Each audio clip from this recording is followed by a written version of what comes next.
மகாபெரிவா சரணம். மார்கழி மாதம் ஆண்டாள், ஆண்டாளின் தந்தை பெரியாழ்வார். பெரியாழ்வார் பெருமாளை பார்த்து பல்லாண்டு பல்லாண்டு பல்லாயிரத்தாண்டு என்று அவருக்காக பாடினார் இல்லையா?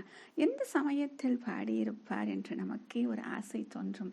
எப்படி பாடினார், எதற்காக பாடினார் என்று அதை நாம் தெரிந்து கொள்ள வேண்டும் இல்லையா?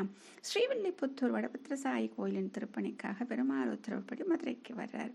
வல்லபதேவ பாண்டிய மன்னனோட சந்தேகம், அந்த சந்தேகத்தை வேத ஆகம புராண உபநிடத சாஸ்திரங்களை கொண்டு பரம்பொருள் ஸ்ரீமன் நாராயணனே அப்படின்னு நிரூபிக்கிறார்.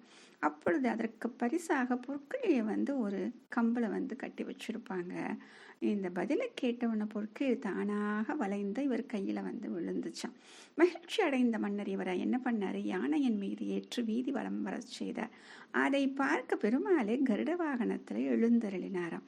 அப்ப பெருமாளுக்கு திருஷ்டி பட்டுடுமே நினைச்சு அவருக்கு எப்படின்னா தாயுள்ளம் இல்லையா, அதனை பார்த்து பெரியாழ்வார் பாடின பாசுரம்தான் பல்லாண்டு பல்லாண்டு பல்லாயிரத்தாண்டு.